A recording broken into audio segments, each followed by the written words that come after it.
what does being Greek mean to you? It means the world to me. I mean, it's again, we don't pick and choose how we come into this world, but we can when we reach the kind of the maturity age, we can call the shots and we can make things.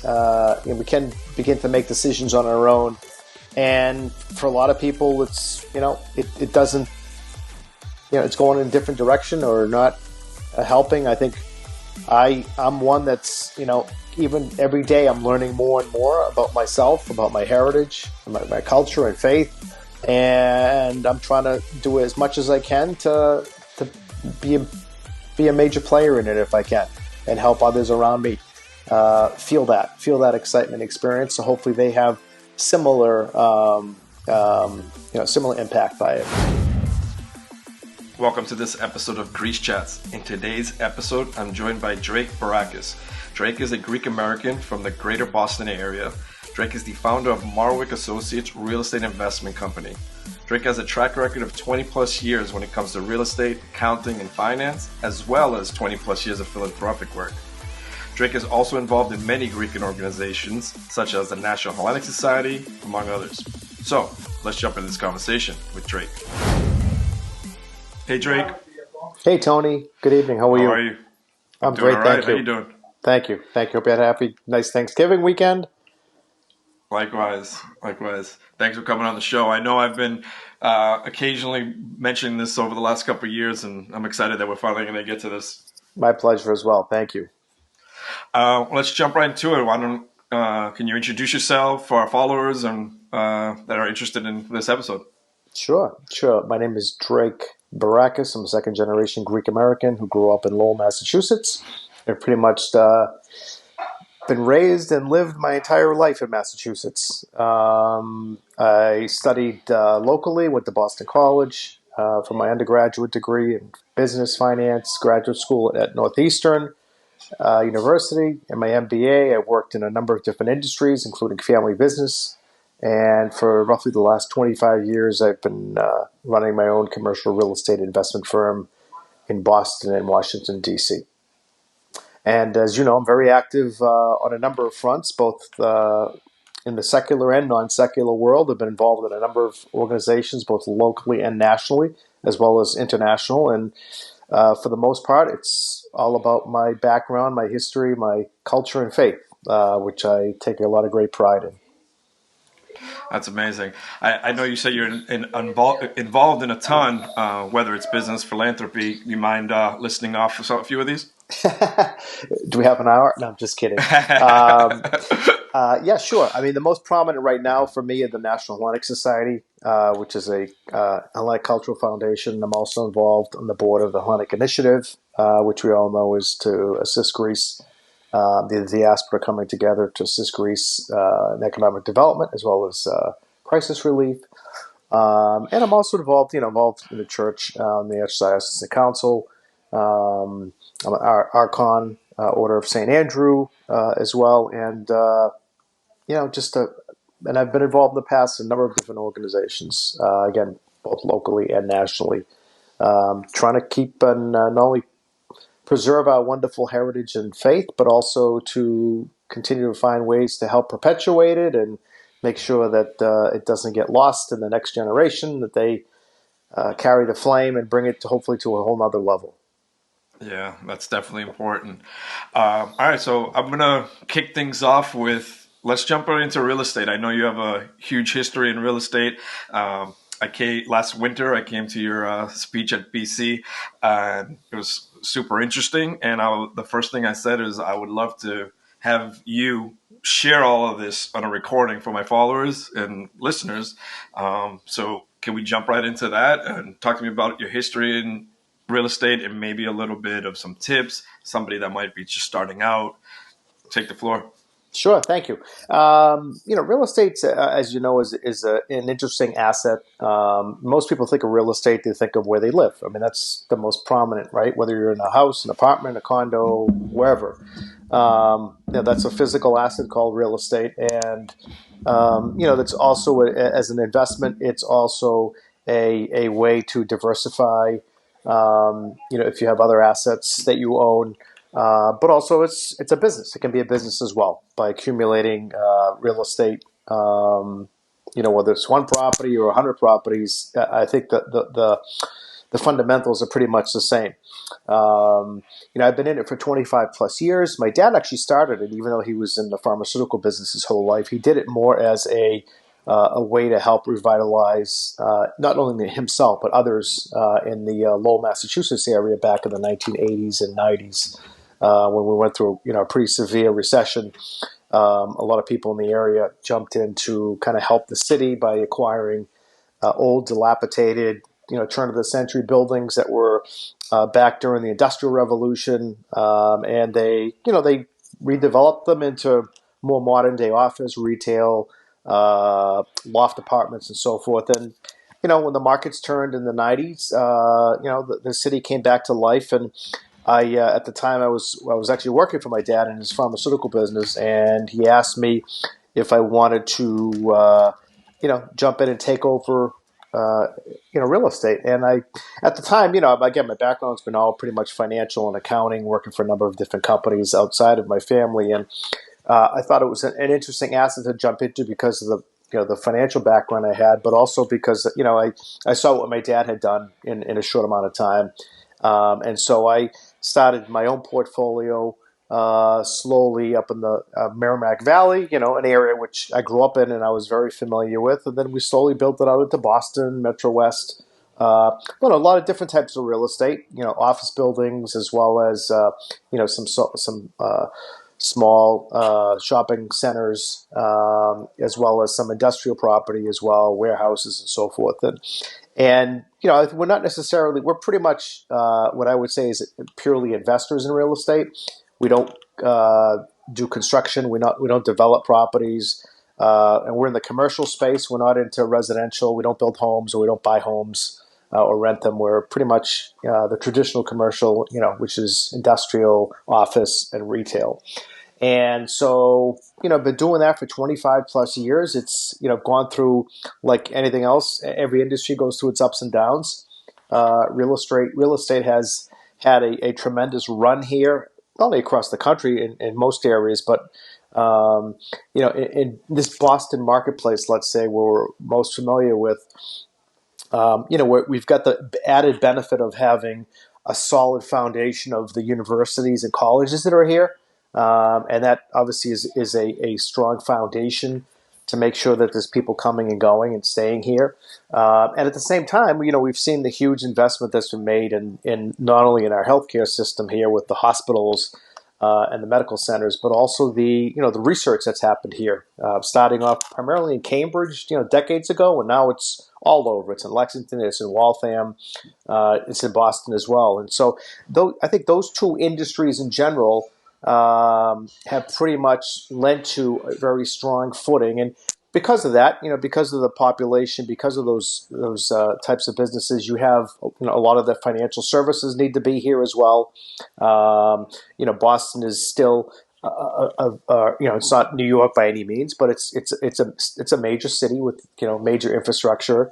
It's the closest major city to Europe, and it's always been we kid that it's the Athens of America, but as we all know, it's also probably one of the fewest cities in North America outside of maybe Canada, where you have a strong European character still to the city, and that was, I think, an important differentiating factor of what makes Boston unique. And the real estate, like I said, in general, it has its ups and downs. I think being here for my whole life, I think you get a sense of what areas are usually successful in terms of investment, and what areas over time you need to be careful of. There's always, as you look at trends and so forth, there's always areas that once there is a huge investment in them, you see how not just neighborhoods but towns can be transformed, and that's primarily because of the foresight of planning, whether it's a local municipality or the city of Boston, let's say. I think the closest example to that for everyone that's grown up in this area is to see what's happened on a large scale, let's say in the seaport, right?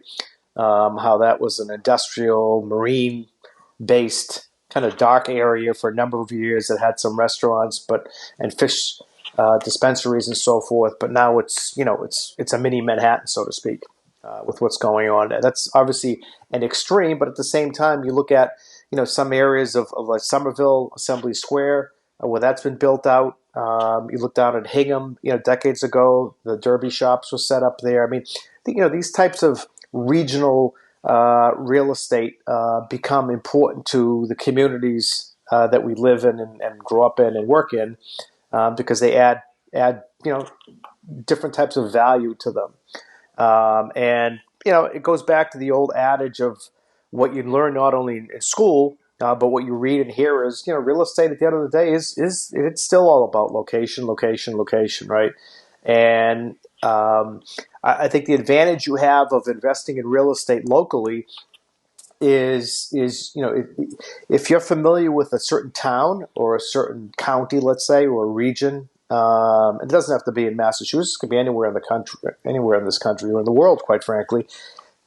That's your comfort zone, right? That's what you're most familiar with. You're there day to day. You see with your eyes what's going on day to day, and you can see those trends before they happen.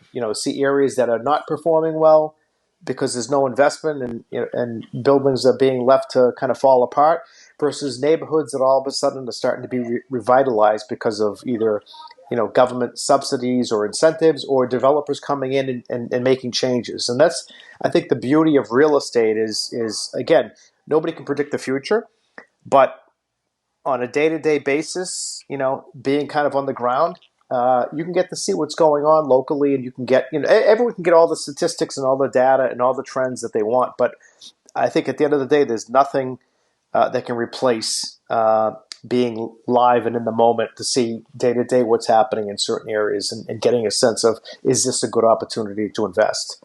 At the same time, though, real estate, I think what we've learned is Boston is not a cheap city to live in. It's not a cheap city to grow up in, go to school in. I think because of the universities that are here that are very competitive, because of the jobs, especially in the healthcare and the financial services, very competitive.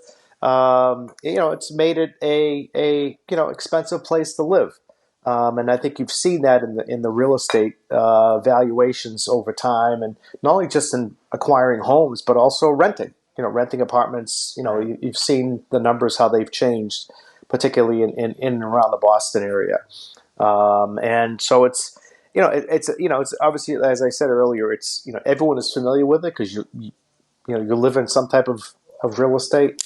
And it's for those that want to venture into investing in it, I think, like I said, you try to use common sense, common understanding what's going on around you.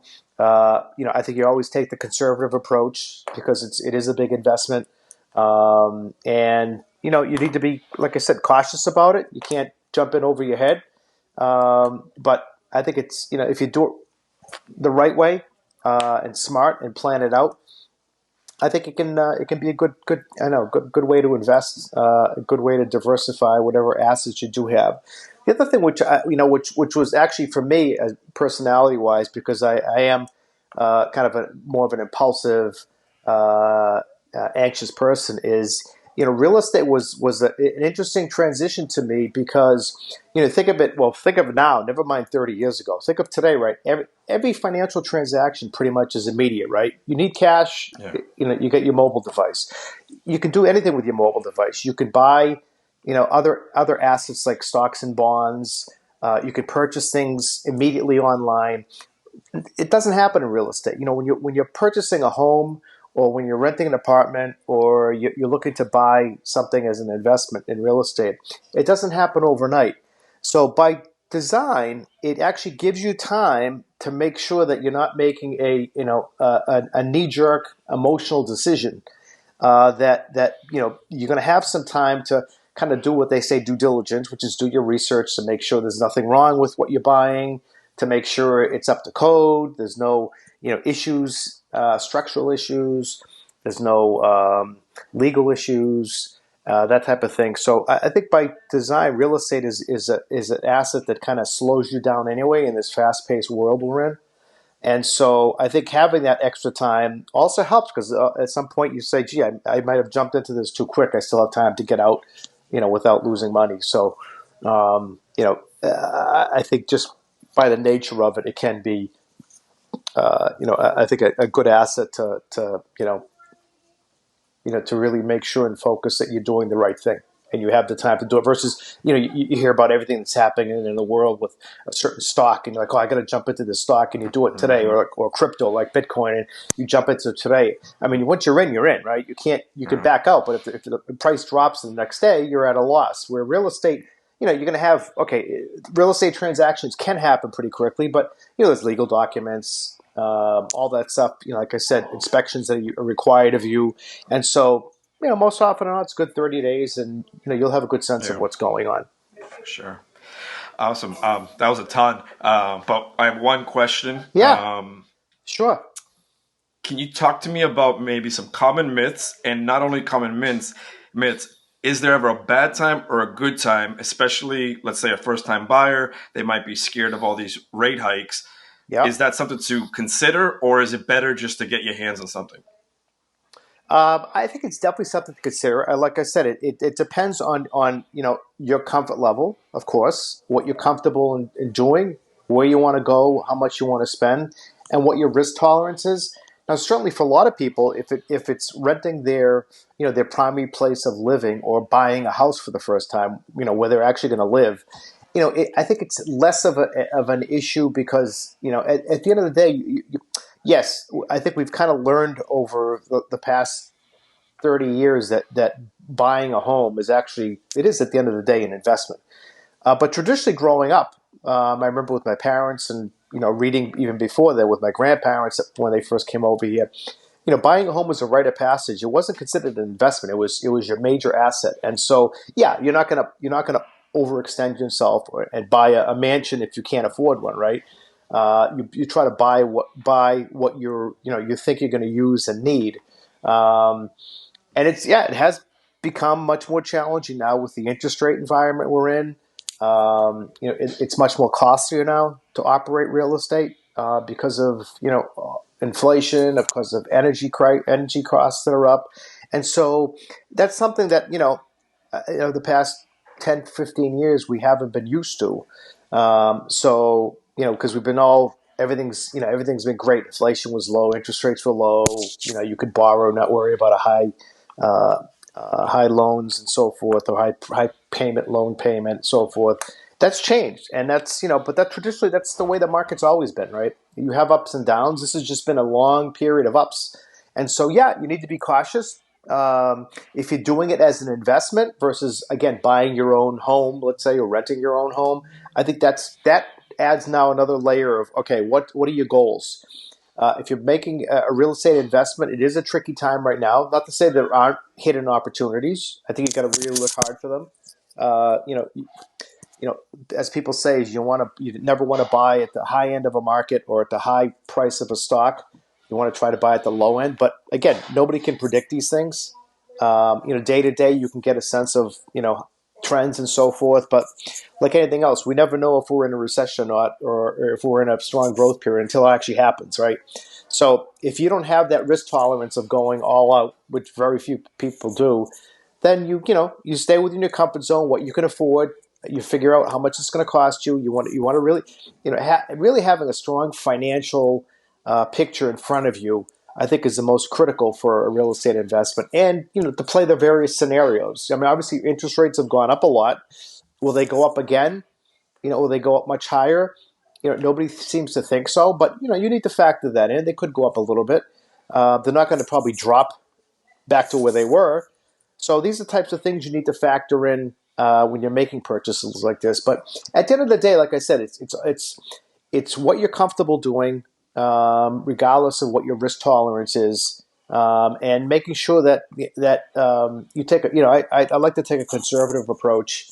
I know there's people out there that are very aggressive that will buy properties with the intent of either fixing them up in a certain amount of time, taking advantage of the added value they put into it and selling it. Or more speculative, people that see there's a piece of land that's been lying around amongst other properties and nobody's developed it, and so they're gonna, they'll say, okay, I'm gonna, I'll buy it, even though it might be a higher price because at some point I know somebody's gonna come knocking, because it's the last piece of land that's left. I need to develop it.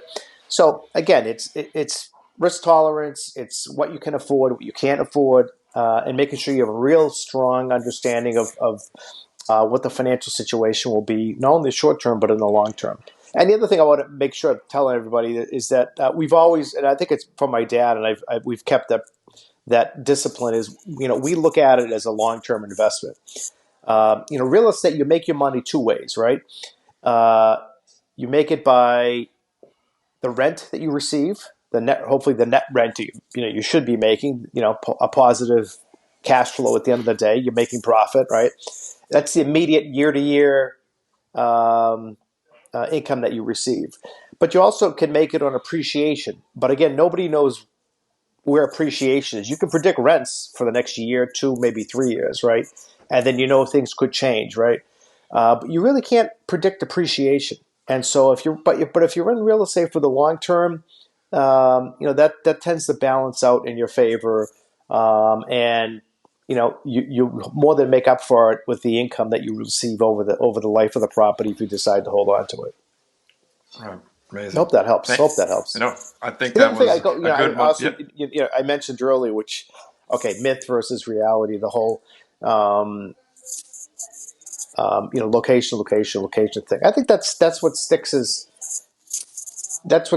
because it's yeah. I mean, there's certain properties you look at, again, not over a day or a week, but certain properties that you grow up in certain areas or neighborhoods or areas that you're familiar with, and you say, wow, that property is always, seems to be doing great. It's always booming.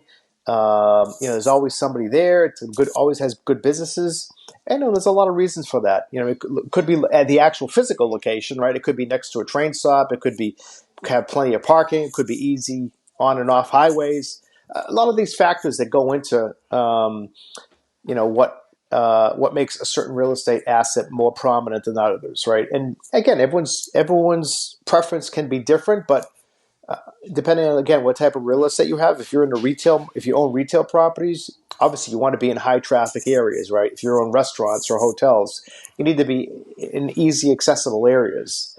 There's certain things you can learn on the fly and certain things you can read about that make sense. But I wouldn't just not invest in a property because you're not certain if it's a great location or not. But, it really is, what's the potential, what can it be used for, and how you can best utilize it. For sure. Well, thank you for that. That was a good amount of information. Hopefully everyone can learn something from there. Sorry if it was too much, but no, it was great. It was great. Let's shift gears to some philanthropy.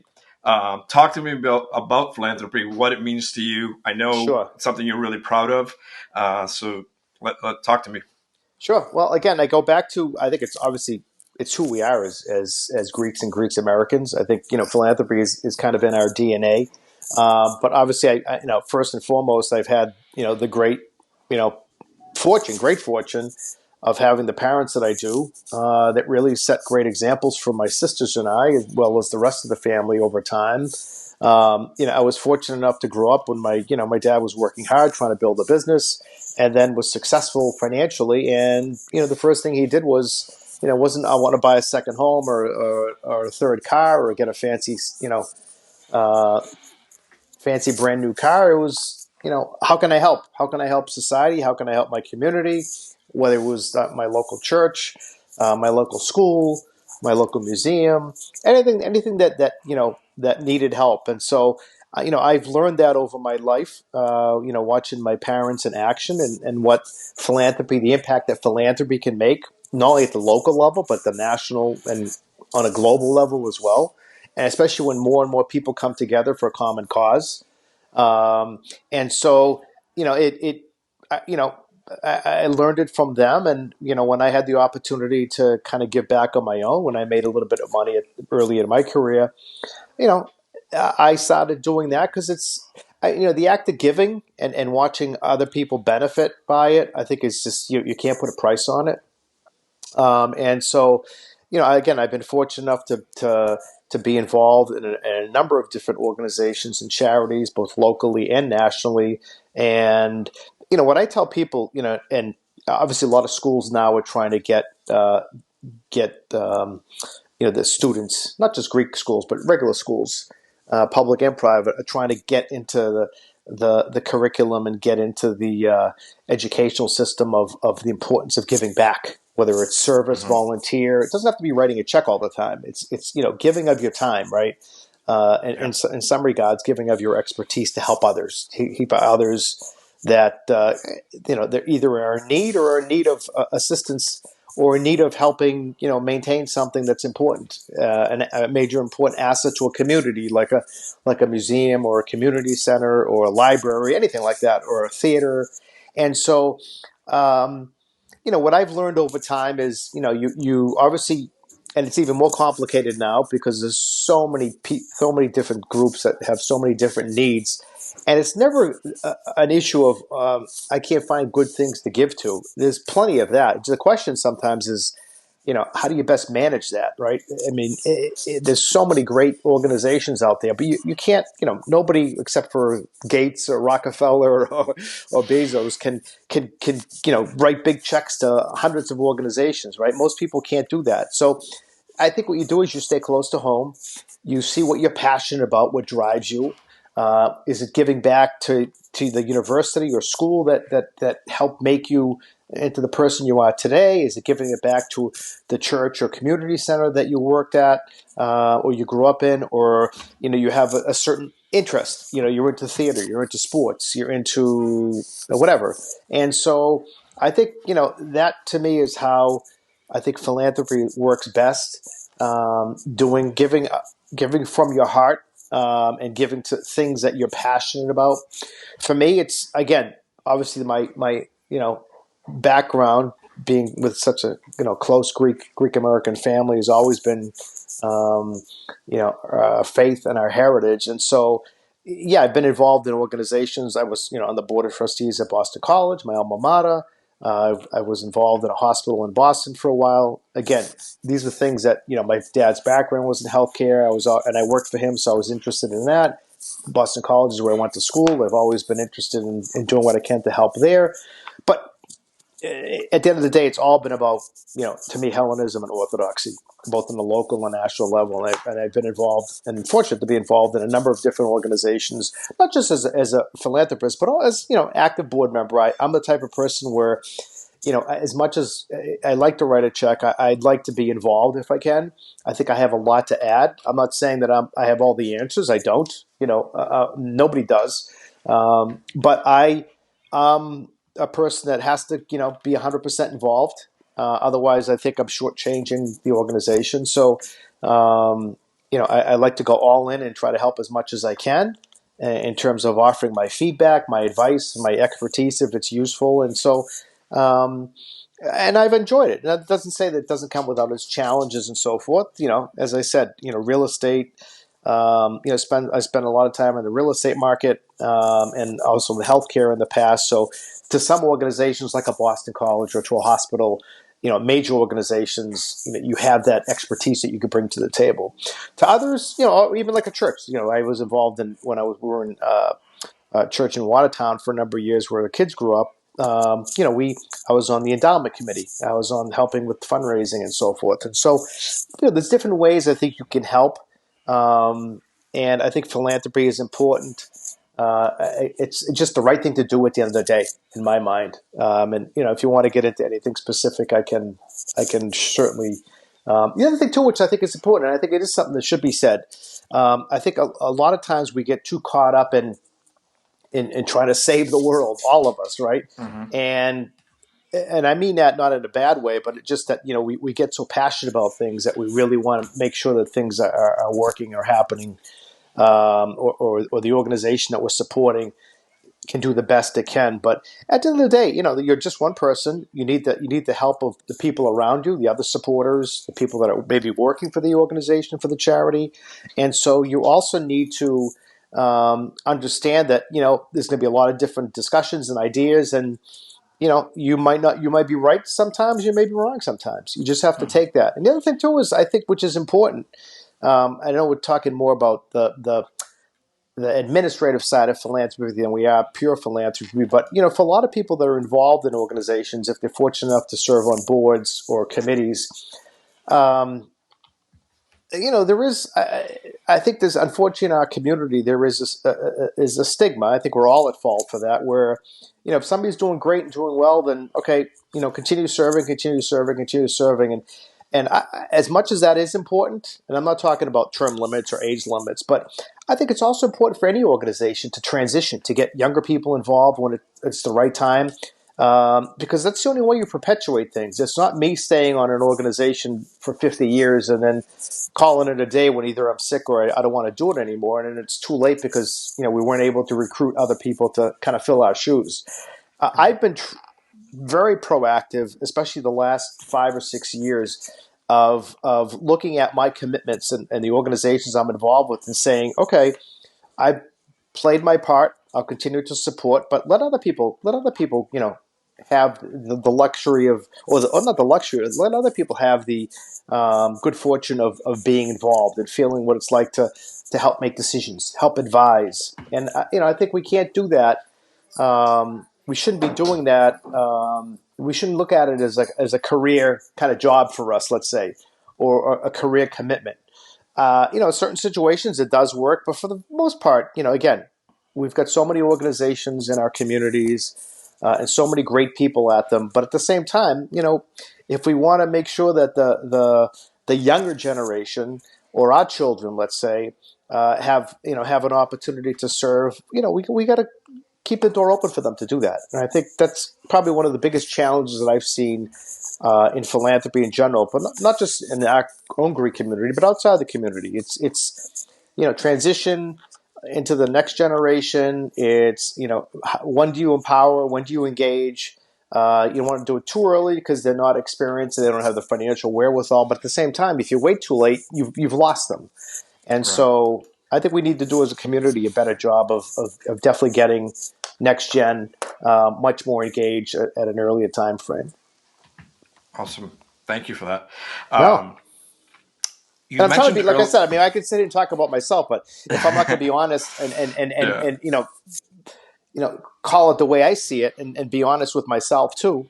Look, we're all human. We all make mistakes. We support organizations sometimes, or we support people, and it doesn't work out. That's life. Things happen, right? Not everything's going to be perfect. But I think looking at yourself in the mirror and saying, okay, I served this organization well for 5 years, 10 years, whatever it is.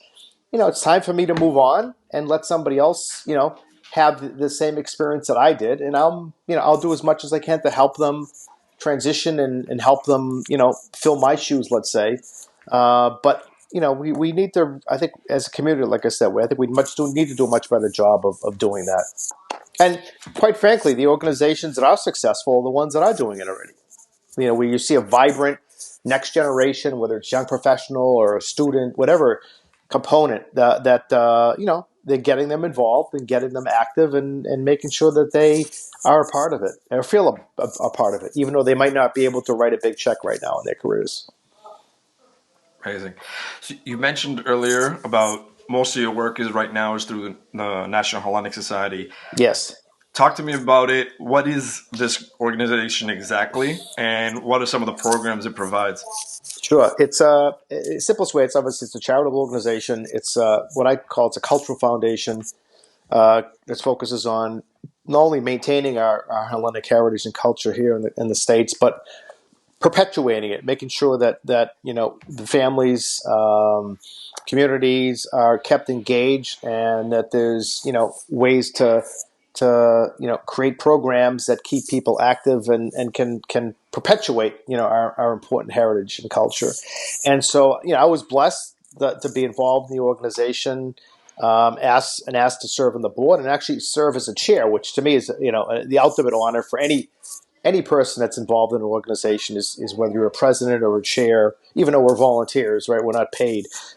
Is to that's kind of to me the pinnacle of being at least feeling like that people feel that you do have something important to add value to when you do have certain skills you think that can help move the organization. So the organization itself actually started by kind of finding a gap in our community, and that gap was, we have programs that send students over to Greece.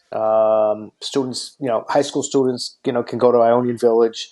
College students can study abroad, but there really wasn't any fixed program, that really exclusively sent Greek Americans or students of Hellenic descent. Even you look at the statistics, the study abroad programs that many schools have. Greek students go over and study in Greece, but the vast majority are still not non-Greeks, right? And so why are not our own kids taking advantage of going to their homeland? The perfect example of that is obviously what's been done in the Jewish community with Birthright Israel, and that's the program we mimic. We call it Heritage Greece, where it's a 2.5-week full immersion, opportunity subsidized, meaning that other than paying for your airfare, the entire trip is covered, hotel expenses, all that stuff, which I think is a unique aspect. And I think what's also important is it's geared towards those that either have never been to Greece, or if they have, they went when they were younger, or they've gone with their parents. I mean, this is a completely different experience. You're going with students of your own age, and it's 18 to 26, so primarily college and graduate students. And I think another critical aspect of it that makes it increasingly important is when you get over there, you're meeting up with students that are in the Greek universities. And so you're not only taking a trip with peers here in this country, and you're meeting them from the first time from all over. You're actually meeting students that are from Greece, students that are your age, but can offer you a different perspective of an actual perspective of what's going on in modern Greece in terms of their lives and what they're doing. And as we all know, with social media and communications today, you can make instantaneous. Once you make friendships, these things can be lifelong. You can stay connected in a variety of different ways. And so I think that's an important aspect of it, because I think what it does is it's our way of building bridges with Greece for that 18 to 26-year-old generation. We've been doing it now for 12 years. We started off sending 15 students. We're up over 100 now. We do multiple sessions in Athens. Now we're doing multiple sessions in Thessaloniki. It's like I said, it's a more of an immersion experience. So it's a little bit of everything. It's not much, it's not an educational study abroad. It's really getting into neighborhoods, getting, of course, there's some touring and some sightseeing and stuff, and a huge social component at night. But it's familiarizing yourself with what's going on in Greece, right? Day-to-day basis. What is it like living in a neighborhood? Going out to get food, or taking a walk, or finding out what students are doing, in their own families and so forth. So I think it's a great program because, like I said, there's still a lot of Greek Americans that really have not spent considerable time in Greece, and so the hope is that this sparks that flame that's in them, whether they're 100% Greek American or they're 1% Greek American. We want to try to ignite that flame within them, that make them get excited and figure out ways how they can, once they come back here, right? Once the program is done, and I hate to use that word, but like anything else, how do you maintain that excitement, that magic? How do you maintain that level of engagement? Now, we can do that with our own, membership by, staying in touch with the students, trying to make connections for them in their communities, wherever they are, to help maybe connect or reconnect them with their local heritage, or local organizations or local churches. They have their own network. They have a network now of over 700 students or student alumni that went on all these trips. They have their own, leadership body. They get together and chat, and they become part of our. Certainly, they're under our umbrella when we have, whether it's local events or national events at our national conference. So it's a critical program, and I think the biggest thing that I try to tell people, because a lot of people, like including myself, with my children who are in their early 20s, it's like, well, my kids go to Greece every year. They've grown up going to Greece. That's great. I mean, that's absolutely what we should be doing as parents. But this is a trip of no parents, no grandparents. It's all them in as individuals with student most with other Greek students across this country, Greek American students. So it's a learning experience about not only what makes them tick, but also, as I said, they meet Greek peer students and they learn firsthand what's going on in Greece, what issues. And I think, as we all know, this generation that's currently in high school and college and young professionals, they care so much about what's going on in the world. And they're involved in a number of different fronts, a number of social issues, environmental issues, and it doesn't matter whether you're in Greece, Finland, or the United States. These things resonate, and so there's common bonds not only in heritage but also in things that are important to them. And I think we see that through organizations like NHS and other organizations where you do have that peer-to-peer kind of network that's being formed. And, we do our job. This program continues and expands, 10, 20, 30 years down the road when the older students are, 40s, 50s, and 60-year-olds, they'll have these connections. And, if they're in business, or in politics or wherever they are in life, they'll have counterparts in Greece that they'll have close connections with that, quite frankly, I never had growing up, even though we went to Greece. I grew up in the age of no mobile phones, no cell phones, no internet. And so how do you connect with somebody? You can't, through letters or telephones, but that's, it's impossible. Nowadays, you can get on a device and connect with somebody you met in Greece last week, and you can go on and on forever. So it's a great opportunity. And I think, students, even those that have been to Greece should take advantage of it.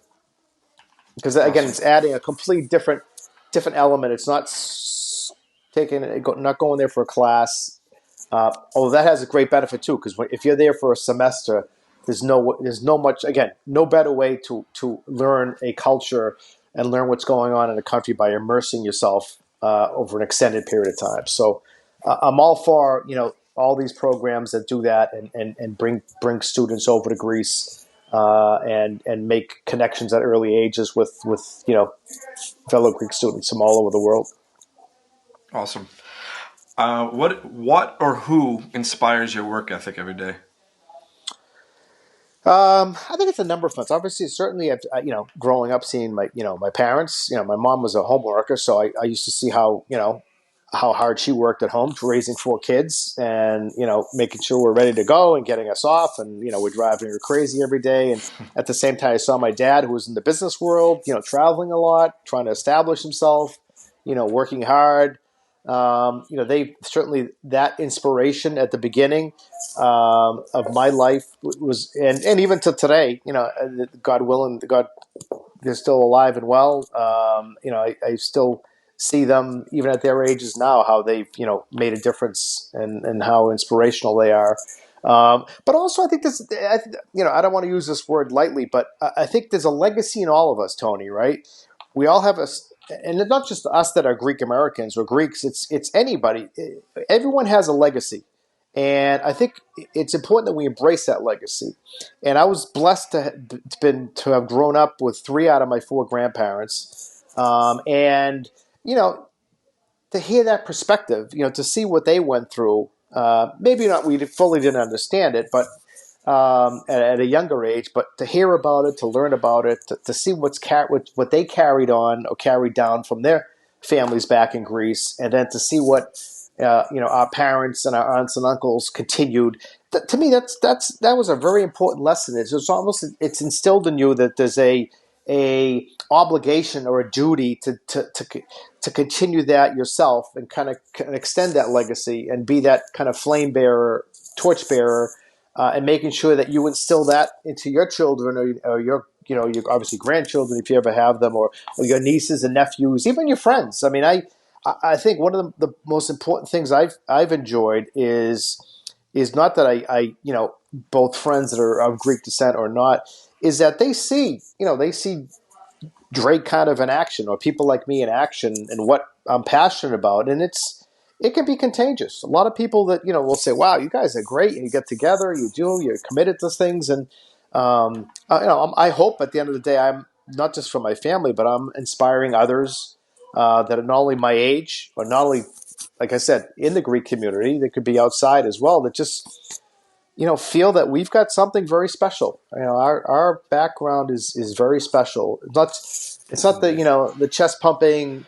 Ancient Greek. We did everything. We created everything. We invented everything. Of course, that's important. We take a lot of pride in that. But what we've been able to do as a small country, the successes we've had as a nation, the successes we've had as immigrants, as families, communities, and quite frankly, we have a lot of challenges, of course, and nothing's easy. But if there's anyone that's gonna continue to keep the world sane, I guess, or continue to move things in the right direction, it's going to be us. And so I think that's kind of an inherent obligation we all have, a legacy that we've all created, and we don't want to lose it.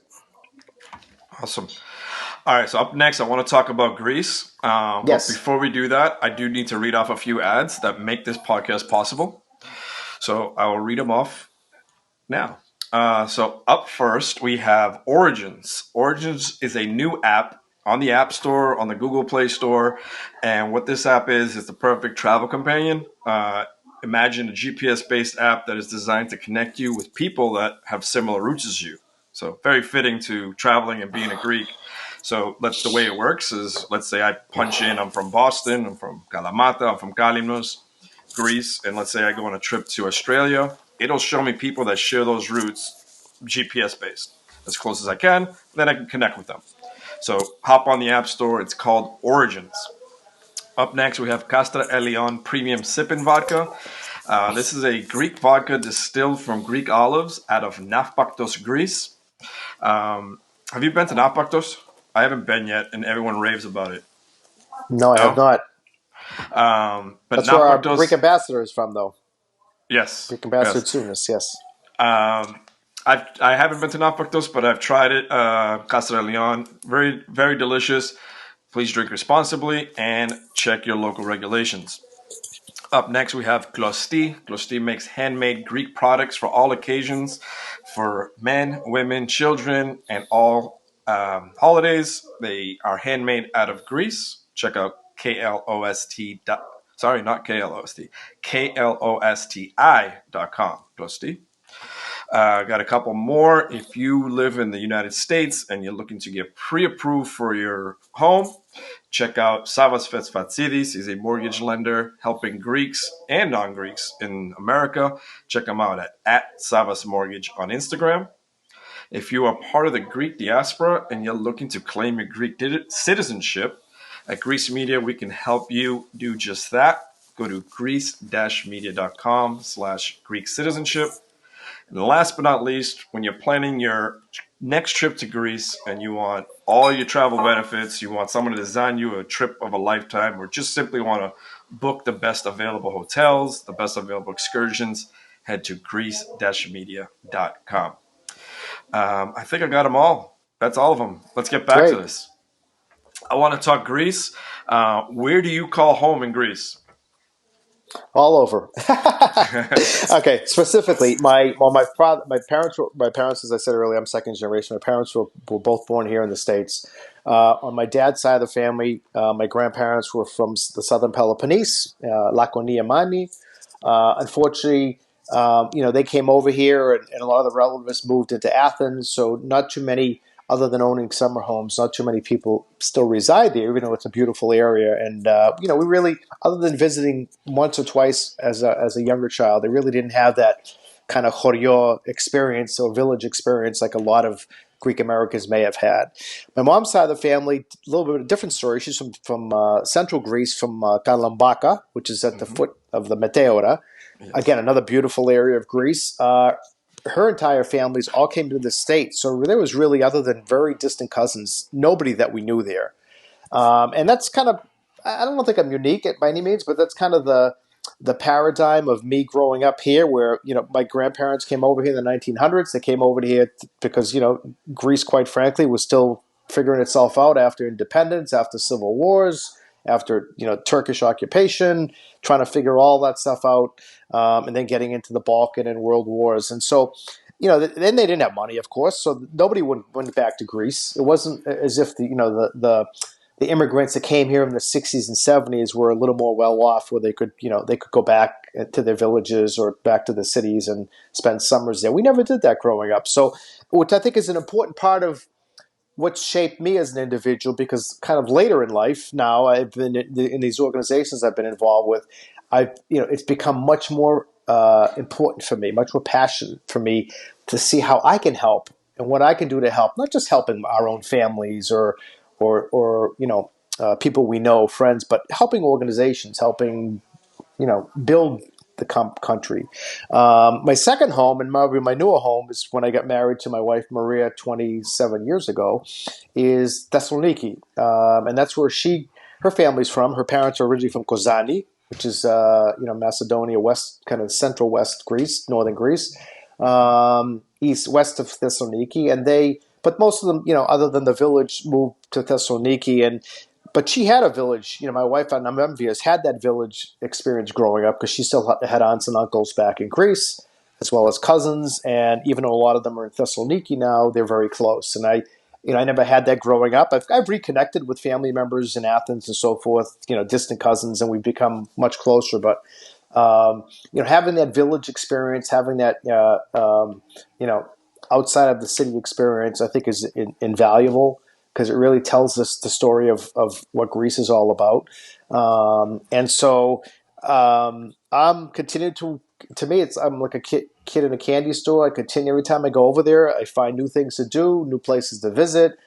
We'll never be able in a lifetime. Greece, as we all know, has so many beautiful places that it's nearly impossible for anyone in a lifetime, maybe two, to really hit every place, every corner of Greece. But I still, to me, it's a special feeling every time I go over there. We go over there more now than we ever have.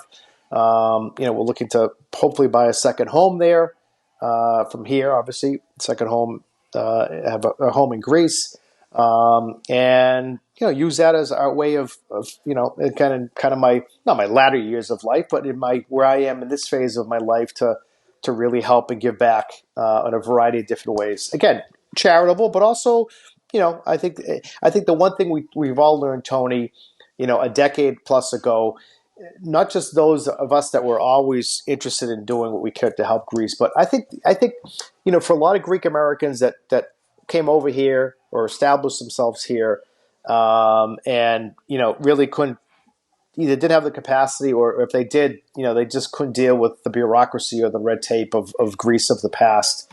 A lot of people, until the economic crisis hit Greece hard, the last decade, starting over a decade ago, I think that really changed a lot of people's minds, and I think it obviously changed a lot of people's minds in Greece, where those good days, those golden days, are over, and you need to make some really systemic changes if you really want to survive. If you want to survive in the European Union, which they decided yes, but if you really want to survive, even though you're a small country, that you really need to make some significant infrastructure and kind of cultural changes in terms of how you do things. And I think Greece has come a long way. They'll never be the United States. They'll never be England or Germany. But for a small country, they've done a lot. And I think it's opened up much more opportunities outside of just, writing a check to charities. It's, people looking to, our mentors are investing in startups. They're serving on boards and universities. They're looking to get involved with Greek companies, helping them whether they want to expand in Europe or in the States. There's also, again, I think a huge educational component, helping younger students understand what, business in the 21st, 22nd century looks like. And they've got all the tools and all the resources to do that. But it's again, things don't happen overnight. It takes time. And I think it behooves those of us that obviously what you do, the amount of time that you spend over there and how you're helping, we all play our part. And I think that's the diaspora, or the power of the diaspora. I think is we still have a ways to go, but we're hitting our peak, and we're getting close to our peak in terms of how we can help and so forth. And I think the Greek state realizes that, and I think it's a much different relationship than it was 10, 20, 50, 60 years ago. that we're really working together, or more and more we're working together, and that we can do a lot together. And I think that's an important dynamic that's changed these past 10 years. Awesome. All right, so a lot of my listeners come to this show for some travel tips as well. So, Yes, what would you tell a first-time traveler that's coming to Greece for the very first time? One big yes. tip. One big tip. Um, Well, I mean, there's certain things you have to see, and certain things that that we just, again, will be impossible to see. And it's kind of funny. I didn't invent this, but I always tell especially my non-Greek friends, or even Greek friends that may never have been to Greece. It's like, you know what?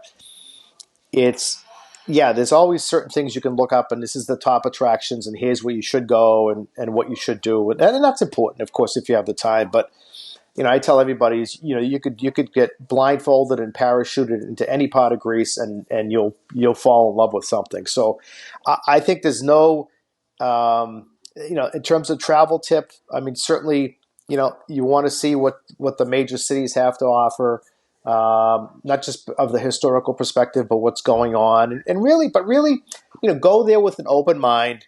The one thing that you're gonna I think those that are not Greek are gonna see immediately is the philotimo and the philoxenia, the hospitality, the friendship that people offer, that's inherent in our culture. You're gonna be treated like a king and a queen wherever you are.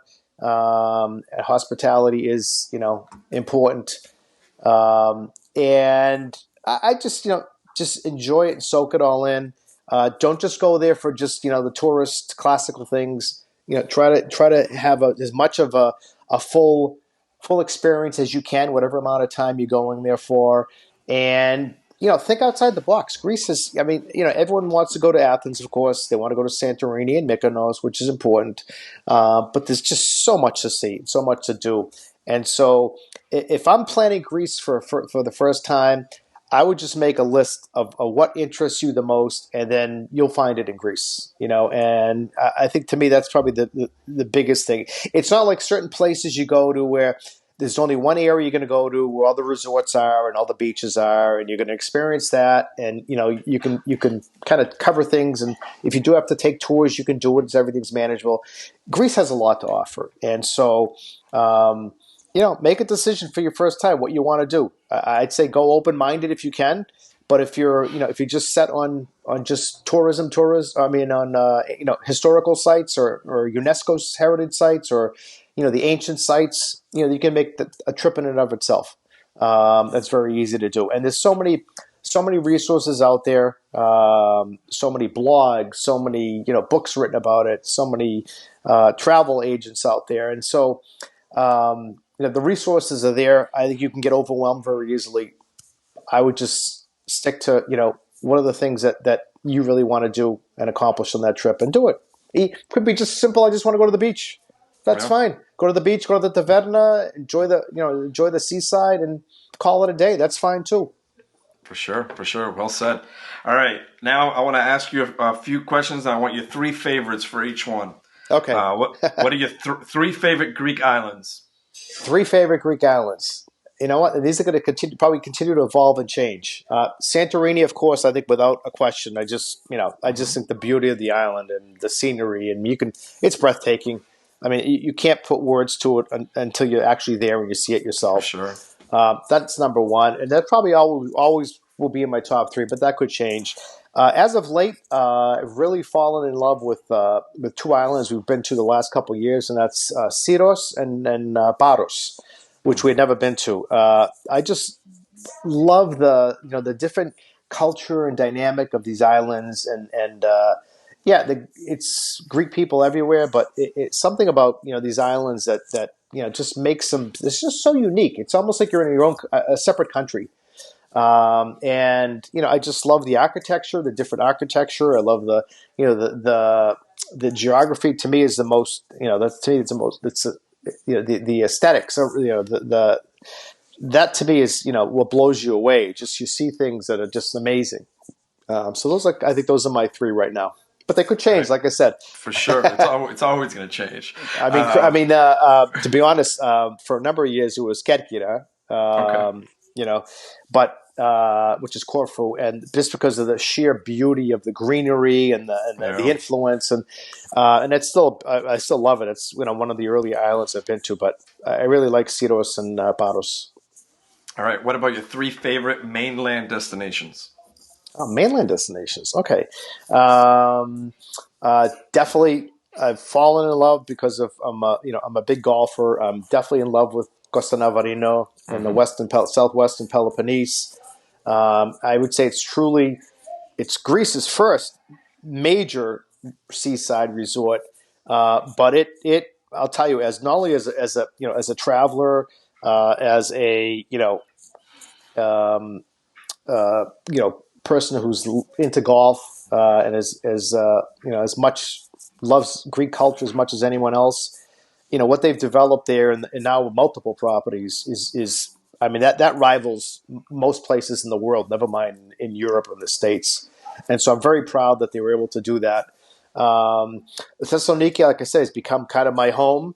I love the city. It's obviously it's much different than Athens.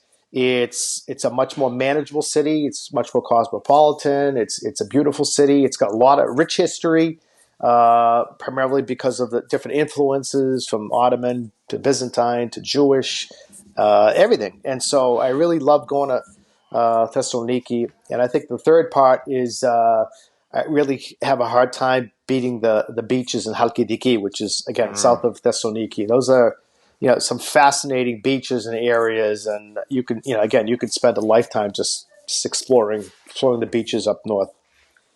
All right. How about your three favorite Greek dishes? I'm going to start opposite. All I've right. always this is a dessert, risotto. I just from a kid, I've always loved it, and I always go out of my way to find it in Greece when I can. Okay. Yemista is again my favorite by all time, and like most Greeks, I just can't get away from good paidakia. Oh, nice. All right. Those are good choices. All right. And the next one is your three favorite Greek desserts. So I know one of them. So, Okay, so I said risotto. Yeah, risotto. You know what? Listen. I have a sweet tooth. I love all types of desserts. But to me, it's simple. Curambiedes. Other than risotto, curambiedes I've always liked. Dude, this is a tough one. Melomakarina is the other one. all right. And then if you're a coffee drinker, what is your Yes. favorite Greek coffee? I'm going all in on this one. It's Coffee Island, Coffee Island, Coffee All Island. right. I'm All sold. right. I'm a Fredo cappuccino crema guy.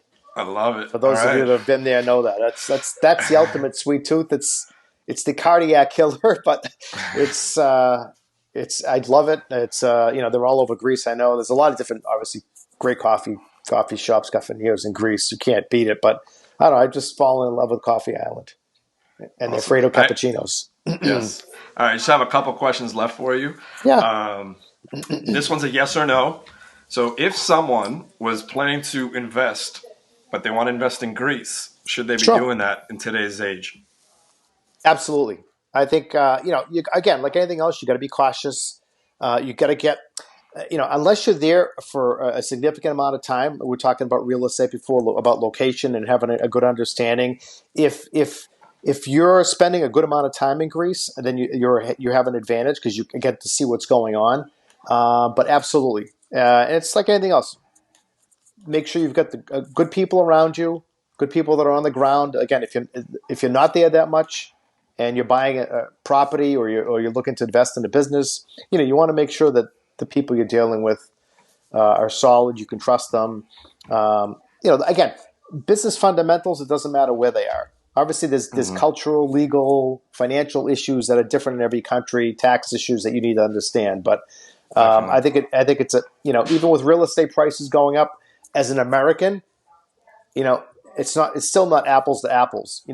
I can sit here and say, an apartment, a condo, buying a condo in Boston compared to New York and DC, I can see the difference, but it's a condo that's the same. A condo in Boston versus buying a condo, or they say the American apartment in Yeah. Athens or Thessaloniki, where they're like, oh no, the prices are sky high, and it's still nowhere near American standards. Right. Right. So I think it is a good opportunity to invest, and a good All right. opportunity to invest in companies too. Quite frankly. Definitely. Definitely. All right. How do you define success? Ooh, I think you've defined success in terms of pretty much start to finish, which is kind of tough because I think you have you have many successes along the way. You may win something, you may beat somebody at something, you might make some money at something, you might get an award, you might have an accomplishment, you might feel good about something that you helped. It's a trajectory. I think we get caught up too much in the mini successes of the day or the week or the month. Um, and forget the big picture. I think at the end of the day, I just hope that, as I said earlier, that whatever legacy I leave behind after I've passed, that I've fulfilled my role as kind of helping have my generation take it a step forward, so to speak. So success is not necessarily the material stuff that we got caught up in. I think it's what you've done to leave the place that you've left behind you much better. I guess that answers one of the other questions I had for you Yeah. is what would you want to be remembered for? So Uh, I want to touch on that. I just want to remembered as a person that was passionate and dedicated and tried to do everything the right way and not to cut corners and not to just a good person who tried his best, who was active and wanted to help in any way he could. And hopefully he made a difference in the lives of either people, organizations, charities that they can feel proud of. Awesome. One last question, and this is my Yes, sign-off question I ask everybody, and it is what does being Greek mean to you? it means the world to me. I mean, it's again, we don't pick and choose how we come into this world, but we can when we reach when we reach the kind of the maturity age. We can call the shots and we can make things we can begin to make decisions on our own. And for a lot of people, it's it doesn't it's going in a different direction or not helping. I think I'm one that's even every day I'm learning more and more about myself, about my heritage, my culture and faith, and I'm trying to do as much as I can to be a, be a major player in it if I can, and help others around me feel that excitement experience. So hopefully they have similar similar impact by it. Amazing. Well said. If anyone listening wants to find you online, learn more about you, how can they Absolutely. connect? On most social media platforms, you can find me very simply there. I'm in Lexington where my office is. My email, my phone number are relatively available. They're not private. Very easy to find me, Tony. So if anybody wants to reach out to me for anything, that's the one thing I never shy away from, even though it's hard, is talking to people, talking to organizations. I love talking, obviously, to younger people in terms of what where they are in their careers and how they can help and how they see the world. So, and how I can whatever value I can add to them. So, available as much as I can. Amazing. Well, Drake, thanks for coming on the show. You're a true inspiration, especially to the Greek community, and just want to thank you for everything. My And pleasure, Tony. My pleasure. hopefully see you soon, especially possibly this coming weekend. Yes, love. Looking forward to it. Awesome. All right, thank you guys for listening to this episode of Greece Chats. Episode was with Drake Behrakis, and we will talk to you again on the next episode. Thank you. All right, Tony. Thank you.